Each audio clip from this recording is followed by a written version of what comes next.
Sir இப்போ பார்த்தீங்கன்னா புதுச்சேரியில் ஃபஸ்ட்டு முறை இது. ஆனால் தெரியாத நிறைய விஷயங்கள் நடக்குது பெண்களுக்கு. இன்னைக்கு பார்த்தீங்கன்னா அகிம்சை வழியில் தான் நாங்கள் போராட்டம் பண்ணுறோம்.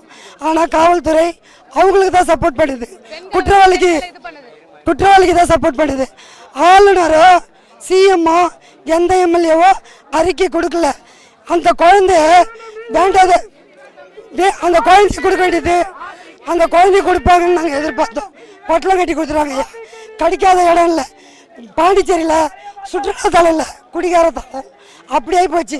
வீட்டுக்கு வீடு பெண்களுடைய தாலி தான் இருந்து விழுது. பெண்கள் தான் வேலைக்கு போகிறோம். வேலைக்கு போகிற இடத்துல பல இல்லல்கள், கஞ்சா, இதில் கற்பழிப்பு. இப்போ புதுசாக வயசு பசங்களாம் என்ன பண்ணுறாங்க, ஒரு சில ஆண்கள் என்ன பண்ணுறானுங்க, ஆம்பளை இல்லாத வீட்டில் பிரெயின் வாஷ் பண்ணி அந்த பொண்ணுங்களை டார்ச்சர் பண்ணுறது. இந்த கஞ்சாவுக்கு ஒன்று ஆடிட்டு. ஆனால் என் பிள்ளை ஆர்த்தி வந்துடும் செய்ய நரிக்கூட ஒரு பிள்ளைய ஒன்று காப்பாற்றி கொடுத்தோம். ஆனால் இந்த பிள்ளை காப்பாற்றி கொடுத்துருவாங்கன்னு நாங்கள் நினச்சோம். அமைப்பு ஓடிக்கிட்டே இருப்பாங்க சார். நைட்டு 1 மணிக்கு 2 மணிக்கு ஓடுவேன். இப்போ எனக்கே வெளில பிஞ்சு குழந்தைய வர முடியல. நான் என்ன பாரதி கண்ட புதுமை பெண் வேரில் நாச்சார அரசு அவார்டு, சிங்கப்பெண் அவார்டு எல்லாம் வாங்கி என்ன புரியும். ஒரு பிள்ளைய காப்பாத்தலையே, என் உயிரை போனாலும் பரவாயில்ல. அவார்டு வாங்கி வச்சு வீட்டில் தூங்குது. சிங்கப்பெண் அந்த குற்றவாளிகள் எங்ககிட்ட ஒப்படைங்க, நாங்க அவங்கள சாவடிக்கிறோம். போலீஸ் சொல்றாங்க சாவடிச்சுட்டு நீங்க ஜெயிலுக்கு போறீங்களா எழுதி கொடுங்கன்றாங்க. சரி இப்ப கஞ்சா வருதுன்றாங்க. கஞ்சா இதோட பாண்டிச்சேரியில வராதுன்னு அவங்கள எழுதி கொடுக்க சொல்லுங்க. அடுத்தது இதே மாதிரி ஆர்த்தின்ற மாதிரி இன்னொரு உயிர் போவாதுன்னு போலீஸ் எங்களுக்கு எழுதி கொடுக்க சொல்லுங்க. இந்த போராட்டத்தை நாங்க கைவிடுறோம். கரெக்ட் தான். இப்ப இவ்வளவு நாள் நாங்க 4 நாள் கண்ணு மூச்சு அல்லும் பகலுமா தேடிக்கிறோம். ஒன்றும் இல்லை, ஒரு 150 மீட்டர் உள்ள இடத்த கண்டுபிடிக்க முடியலைங்க. இது உண்மை. இது 150 மீட்டரு, மற்றபடி எல்லா கேமரா வரும். 150 மீட்டர் இருக்கிற இதை கண்டுபிடிக்கல. இது கூட எனக்கு சொல்லுதில்லை, எனக்கு தவறாயிடும். ஆனால் அங்கே ஒரு ஆள் சொல்லி தான் போய் காவல்துறையே போய் பார்த்தாங்க. பார்த்துட்டு எடுத்து அதை பார்க்கும்போது ஐடென்டிஃபை பண்ணி அதை தூக்கி எடுத்துன்னு பார்த்தா நாங்கள் தான் தூக்கியே எடுத்தோம். நாங்கள் அவங்க வீட்டில் அவங்க ஆயா கொண்டு போய் தூக்கி எடுக்கிறோம். பார்க்கும்போது அவ்வளோ இன்னைக்கு ஒரு விஷயம் வந்தது. இது உண்மையாக பொய்யான்னு தெரியாது, உண்மைதான் ஆனான்றாங்க. அந்த புள்ளைய இங்கே கடிச்சு வச்சுக்கிறானுங்க, லாஸ்ட்டாக கையை அறுத்து வச்சுக்கிறானுங்க. சொல்லும் போது இங்கே பாருங்க, அந்த அளவுக்கு சித்திரவதை பண்ணிக்கிறானுங்க. அறுத்து அவ்வளோ ஒரு இதுவா இருக்கு. இதெல்லாம் நம்ம கேட்கும் போது சத்தியமா சொல்றேன், இது சும்மா இது பண்ணல. ஒரு விஷயம் எங்க தப்பு நடந்தாலும் நாங்க போயிட்டு சொல்லுவோம். காவல்துறை அலட்சியமா விட்டுருவாங்க. ஒரு 10 பேர் இது மாதிரி பண்றாங்க ஐயா, இது மாதிரி சொன்னா நீ இப்ப சொன்னாங்க பாருங்க, நீங்க எழுதி கொடுப்பீங்களா, நீங்க ஏத்துப்பீங்களான்னா இது என்ன இது? அதுக்கு தாங்க ஐயா காவல்துறை பெரிய அதிகாரிகள் அந்த சட்டத்துல எங்கிட்ட கொடுங்க, அந்த சட்டத்தை எங்கிட்ட கொடுங்க. நீங்க பண்றோம், அவங்க சொல்றதெல்லாம் நாங்க செய்யறோம். நாங்க இப்ப இவர் கேட்கிறாரு எழுதி கொடுப்பீங்களான்னு கேட்கிறாரு. அதை சொல்ற நாங்க எழுதி கொடுக்கறதுக்கு ஏன் நான் உங்ககிட்ட சொல்றோம்? அந்த சட்டம் எங்ககிட்ட, எங்களுக்கு அந்த உரிமை, எங்களுக்கு அந்த பவர் இருந்ததுன்னா நாங்களே செஞ்சு போடுவோம். 5 பேர் நிக்கிறானுங்க, ஏன்டாங்க நிக்கிறா அதுக்கப்புறம் என்ன பண்றானு குடிச்சிட்டு கஞ்சா அடிச்சுட்டு மூளைக்கு ஒன்றும் இல்லைங்க. 14 வயசு புள்ள, 15 வயசு புள்ள, 16 வயசு 18 வயசு பசங்க தான் இந்த கஞ்சா இதில் அதிகமாக இன்வால்மெண்ட்டாக இருக்கிறானுங்க.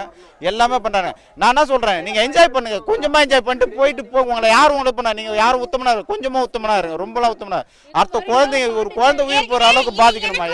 நடந்திருக்கு. என்னோட பொண்ணை அவங்க சித்தப்பாவே தப்பா கூப்பிட்டுருக்காங்க, கஞ்சால கூப்பிட்டுருக்காங்க. பெரிய கடையில் போய் நான் எஃப்ஐஆர் போட்டதுக்கு அவங்க மேல எஃப்ஐஆர் என்னன்னு போட்டிருக்காங்க. நான் எஃப்ஐஆர் காப்பி வச்சிருக்கேன்.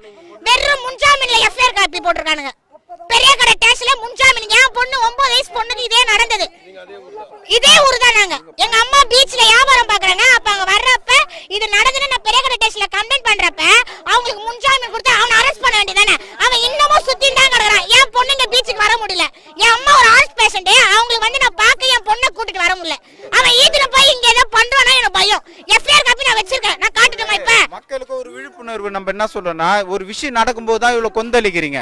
மற்றபடி நான் சொல்றேன், ஒரு வீட்டுல அவங்க பிள்ளை, ஏன்னா காவல்துறையை நம்ம கம்ப்ளைண்ட் சொல்ல முடியாது. நம்ம வீட்டுல இருக்க நம்ம பிள்ளைய நம்ம கேர் பண்ணணும். எப்படின்னா பிள்ளைங்க என்ன பண்ணுது ஏது பண்ணுதுன்னு கொஞ்சம் கேர் பண்ணாதான் நம்ம பிள்ளைங்க நல்லா வரும். இப்போ ஒரு சிலது, இப்போ ஒரு பையனை போய் நம்ம கேட்கணும், எங்க அப்பாவே எங்க அம்மா கேட்கறா, நீ நாடா கேட்கற, இத மாதிரி வருது. இது எங்க ஆரம்பிக்குதுன்னா நம்ம பெத்தவங்க கிட்ட இருந்து ஆரம்பிக்குது. இதை நான் சொல்ல ஒரு பெத்தவங்களும் எல்லாமே கூட இருக்கிறவங்க. இப்போ ஒன்றும் இல்லை, அந்த தெருவில் ஒரு காலத்தில் ஒரு 15 வருஷம் முன்னாடி பார்த்தீங்கன்னா இன்னார் வீட்டு புள்ள தான், இன்னார் வீட்டு புள்ளன்னு கரெக்டாக ஐடென்டிஃபை பண்ணுவோம். இப்போ பார்த்தீங்கன்னா அது கிடையாது. கண்டது வருது, கண்டது போட்ட மட்டும் தப்பு கிடையாது, எல்லாருக்கும் உரிமை இருக்குது. ஆனால் கரெக்டான ஒரு ஐடென்டிஃபை பண்ணி பிள்ளைங்களை ஒன்றும் இல்லைங்க ஐயா, அவனுங்களே என்கவுண்டர் பண்ணிடணும் உண்மை. ஏன்னா நம்ம பாண்டிச்சேரி பேரே தலைகுறைவாக போச்சுங்க ஐயா. ஒரு கிட்டத்தட்ட ஒரு நிறைய ஃபோனுக்கு வந்து இப்போ கூட ஃபோன் வந்துனே இருக்கு. வரப்போ பார்த்தீங்கன்னா என்னயா உங்க ஊருக்கு வரதுக்கே பயமா இருக்கு. என்கவுண்டர் பண்ணணும் சார். இவங்க கொடுக்குற தண்டனை திரும்ப ஒரு பெண் பிள்ளைய தொட்டு பார்க்கறதுக்கு பயப்படணும். அவ கஞ்சான்ற விஷயம் புதுச்சேரி மதுச்சேரி ஆகிட்டு இருக்காங்க. புதுச்சேரின்ற பேரு மறந்துடும். மதுச்சேரி ஆயிட்டு இருக்கு புதுச்சேரி. அந்த அளவுக்கு சீர்கேடு ஆயிட்டு இருக்கு. எப்படி சார் போதை பொருள் உள்ள வருது? எப்படி வருது? இவங்க எத்தனை பேர் பிடிச்சிருப்பாங்க? 4 நாளா சார் அந்த குழந்தை எவ்வளவு அனுபவிச்சிருக்கும். அண்ணன் தானே கூட்டிருக்கோம். 59 வயசா சார் அவனுக்கு. பேத்தி மாதிரி நடக்க வேண்டிய பிள்ளைய என்ன பண்ணி வச்சிருக்காங்க? அவனுங்களுக்கு கொடுக்கிற தண்டனை பாண்டிச்சேரியில பெண் பிள்ளைங்கனால தனி மரியாதை வரணும். பெண் பிள்ளைங்க மேல பயம் வரணும். சின்ன கோரிக்கை மட்டும் இதை தயவுசெய்து எடுத்துங்க. ஒரே நிமிஷம் ஒரே ஒரு கோரிக்கை என்னன்னா, இது பாண்டிச்சேரிக்கு சார்பா எல்லா சார்பா ஒரு கோரிக்கை நான் கேட்கிறேன். எதுக்கு ஊர் உள்ள வந்து லாட்ஜி வரணும்? எதுக்கு ஊர்ல வந்து லாட்ஜி வரணும்? தெரு வீடை மாத்தி ஆன்லைன் மூலமா லாட்ஜி. இப்ப எங்க பிள்ளைங்க இப்படி போகும்போது அவனுக்கு ஊர்ல இருந்து குடிச்சிட்டு வரானுங்க. இப்ப திடீர்னு போகும்போது எங்க ஊர் பிள்ளைய கைப்பிடிச்சு நாங்க பிடிப்போம். அந்த நேரத்துல ஆத்திரம் பண்ணி நாங்க அடிப்போம். உடனே எங்க மேலே சட்டம் திரும்போது நான் என்ன சொல்றேன், இதை வந்து கவனமா எல்லாரும் ஒரு மனதோட ஏத்து இந்த ஊர்ல தேவையில்லாத இந்த லாட்ஜி தேவையில்லாம ரூம் இது வந்து தடை செய்யணும்ட்டு தாய்மையான கோரிக்கைங்க பாண்டிச்சேரி மக்கள் சார்பாக.